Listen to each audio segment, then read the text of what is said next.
कश्मीर के ऊपर जो लड़ाइयां हुई हैं वो पाकिस्तान ने शुरू करी हैं, और इसमें एक बहुत बड़ी बात थी जो पाकिस्तानियों ने एक वॉर प्लान्स जो अपने बनाए थे, उसमें एक उनका अजम्पशन था, जैसे अजम्पशन लेते हैं ना हम लोग जब जंग के प्लान बनते हैं, तो उसमें एक जी अजम्पशन होते हैं कि ये हम अज्यूम करेंगे, ये तो हो जाएगा, ये हो जाएगा, अज्यूम करके इन्होंने ये सोचा था कि जब हम इंडिया के अंदर घुसेंगे लड़ाई करने के लिए, तो कश्मीरी मुसलमान हमारे लिए उठ खड़ा होगा और भारत से बगावत कर देगा। ये आयूब खान ने भी सोचा था, ये 1947-48 में भी सोचा था जिन्ना साहब के टाइम पे, ये परवेज मुशर्रफ ने 1999 कारगिल में भी सोचा था कि जैसे ही कश्मीरी मुसलमानों को यह पता लगेगा कि पाकिस्तानी फौज आ गई है, तो अपने घरों से निकल जाएंगे और नारा तकबीर अल्लाहू अकबर के नारे लेके हमसे मिल जाएंगे और भारतीय सेना को परेशान करेंगे, उनके ऊपर अटैक करेंगे। आज तक एक कश्मीरी मुसलमान नहीं खड़ा हुआ। कोई एक बता दे कि 47, 48, 65 और 99 में एक कश्मीरी मुसलमान हथियार लेकर खड़ा हो पाकिस्तान के लिए, आज तक एक नहीं हुआ। और ये बड़ा सरप्राइज था इनके लिए कि साहब हम तो समझते थे पाकिस्तान, आपने कश्मीर की बात करी, पाकिस्तान ने कश्मीर की डायनेमिक्स कभी नहीं समझी। क्योंकि पता है क्यों नहीं समझी आपने कश्मीरियों का दिमाग, आपने कभी नहीं समझा। उसका रीजन है आरजू जी, क्योंकि आपके पास जो एरिया है ना वो 90% जम्मू है, वो कश्मीर नहीं है। अगर आप मैप देखेंगे जो पाकिस्तान ने लिया है हमसे हिस्सा, जो फोर्सिबली ऑक्यूपाई करा है, वो आरजू जी दैट इज 90% जम्मू। वहां पे गोजरी बोलेंगे, पहाड़ी बोलेंगे, डोगरी बोलेंगे, वहां पे कश्मीरी थोड़ा ना बोलते हैं। कश्मीरी तो आपका छोटा सा पॉकेट बोलता है, आपके मुजफ्फराबाद में कुछ कुछ लोग कश्मीरी बोलते हैं, लेकिन ज्यादातर आपके लोग जो हैं वहां पे they don't speak Kashmiri there, because वो जो एरिया है पीओके का, पाकिस्तान ऑक्यूपाइड कश्मीर का, that is largely Jammu, that is not largely Kashmir. अच्छा, लड़ाई आपकी एक्चुअली कश्मीर की है क्योंकि आप उस एरिया को आजाद कश्मीर बोलते हैं। लड़ाई कश्मीर की है, वो कश्मीर है नहीं एक्चुअली वो area, that is largely Jammu. जैसे आप बुक्स की बात कर रहे हैं, तो जहां तक मुझे याद पड़ता है परवेज मुशर्रफ की जो बुक है उसमें उनसे कोई इंटरव्यू किया गया था उसके बाद, और कुछ पूछा गया था कि जी आपने ये लिखा है बुक में, या कोई इस किस्म का सवाल था उनका।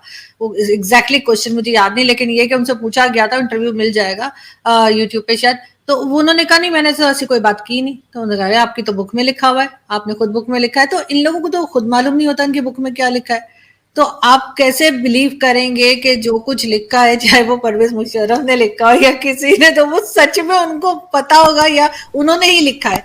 हमारे यहाँ तो बड़ा कॉमन सी बात है, लोग किसी और से लिखवा लेते हैं और प्रिंट हो जाती है बुक। नहीं बिल्कुल आरजू जी, अब मुझे देखिए, मैं मानता हूं कि जिसके ऊपर जनरल परवेज मुशर्रफ का नाम है, जिस किताब के ऊपर, ही विल टेक ओनरशिप। क्योंकि अगर मैं आपको एक ईमेल लिखता हूं, फॉर एग्जांपल मैं आपको एक ईमेल लिखता हूं कि यू नो रिस्पेक्टेड आरजू जी, ये है रिगार्ड्स मेजर गौरव आर्या, इसका मतलब मैं उस ईमेल की ओनरशिप ले रहा हूं, ये मैंने आपको भेजी है, उसके अंदर मैंने जो लिखा है वो मेरी जिम्मेदारी है, मैं ये मानता हूं। अब मुशर्रफ साहब ना लें जिम्मेदारी, तो उसके ऊपर तो ना आप कुछ कर सकते हैं ना मैं कुछ कर सकता है इसके ऊपर, तो but ideally as a gentleman you should take responsibility, लिखा है उसमें, उन्होंने खुद बोला भी है। देखिए एक इंटरव्यू है आपके वजाहत खान साहब एक हैं, बड़े मशहूर टेलीविजन एंकर हैं पाकिस्तान में, वजाहत खान साहब, और बड़े अच्छे इंटरव्यूज उन्होंने, लता जी का भी इंटरव्यू करा है, और मतलब और बड़े बड़े लोगों से मिलते हैं, लोगों के बाथरूम में बैठ जाते हैं। उन्होंने एक टाइम पे वो इंटरव्यू भी बनाए थे, जो वो बता रहे थे नवाज शरीफ साहब के बाथरूम वगैरह में भी बैठ गए थे कि गोल्ड के हैं और पता नहीं क्या क्या, इस किस्म की हरकतें भी करते हैं वो। चलो नहीं, बढ़िया चीज है। नहीं देखिए, अगर गोल्ड का बाथरूम होगा तो कौन वहां पे इंटरव्यू नहीं करना चाहेगा सर, मैंने तो आज तक देखा नहीं जिंदगी में गोल्ड का बाथरूम। तो आरजू जी ऐसा है कि वजाहत खान साहब ने एक जनरल परवेज मुशर्रफ से एक इंटरव्यू करा था, जिसमें परवेज मुशर्रफ साहब ने कई सारी चीजें बोली हैं, मुझे मिलेगा, मैं आपको भेजूंगा। एक जब वो प्रेसिडेंट थे तब एक और खातून थी, वो इंटरव्यू ले रही थी उनका, और उन्होंने उस इंटरव्यू में ये बोला है कि मेरी रेजिमेंट के, परवेज मुशर्रफ साहब की रेजिमेंट के एसएसजी स्पेशल सर्विसेज ग्रुप वाले, वो मर्सनरी बन के गए अफगानिस्तान लड़ने के लिए रूसियों के खिलाफ। वो कह रहे हैं मैं जानता हूं मेरे सामने लड़ने गए थे मेरी रेजिमेंट के। तो कोई अपनी रेजिमेंट के बारे में तो झूठ नहीं बोलेगा कम से कम एज अ सोल्जर।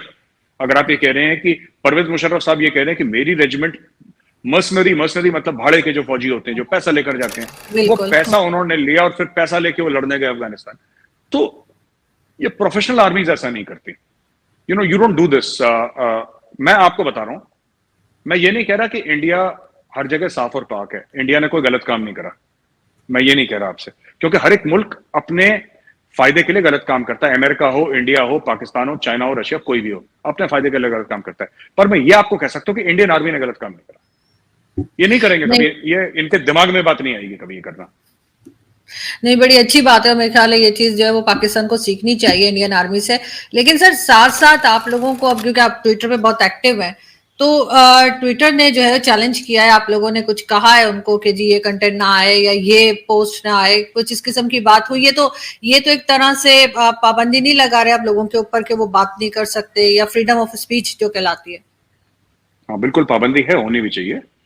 मैं नहीं मानता कि freedom of speech is absolute, और हमारा कॉन्स्टिट्यूशन भी कहता है कि फ्रीडम ऑफ स्पीच में रीजनेबल रिस्ट्रिक्शंस होने चाहिए। ठीक है, बात यह होती है कि ट्विटर पे, फेसबुक पे, इंस्टाग्राम पे, यूट्यूब पे एडिटोरियल कंट्रोल नहीं होता अर्जु जी। जैसे फॉर एग्जांपल मैं आपको बताता हूं कि हम लोग जैसे कि मैं रिपब्लिक टीवी के लिए काम करता हूं, तो कोई भी न्यूज आएगी वो एडिटोरियल पे जाएगी, उसका बैकग्राउंड वेरिफिकेशन होगा, उसका चेक होगा, और ये इंश्योर करा जाएगा कि जो भी हम लोग देते हैं टीवी पे न्यूज, वो जेन्युइन न्यूज हो, हमारे व्यूअर्स को कोई गलत न्यूज ना मिले। एक एडिटोरियल कंट्रोल, एडिटोरियल पॉलिसी क्या है, what is the editorial line, किसी भी न्यूज आइटम में हम कौन सी लाइन लेंगे, या फिर वो न्यूज कितनी पुख्ता है, कितनी सच है, ये सब जांच पड़ताल, और मुझे लगता है कि सारे टीवी स्टूडियो जैसे ही करते हैं सारे अखबार। लेकिन अगर मैं हूं ट्विटर पे और मेरे माना कि 10,000 फॉलोअर्स हैं, 5,000 फॉलोअर्स हैं ट्विटर पे, राइट, तो मैं तो खुद एडिटर इन चीफ हूं अपने ट्विटर हैंडल का। वो बढ़ते बढ़ते अगर लाख 2 लाख 3 लाख मेरे फॉलोअर्स हो गए आरजू जी ट्विटर पे, आप सोचिए हो गए, ठीक है, और मेरा दिमाग थोड़ा सा अलग टाइप का है, गलत डायरेक्शन में मेरा दिमाग चला गया फॉर एग्जांपल, और मैंने बोल दिया कि आज ये हुआ था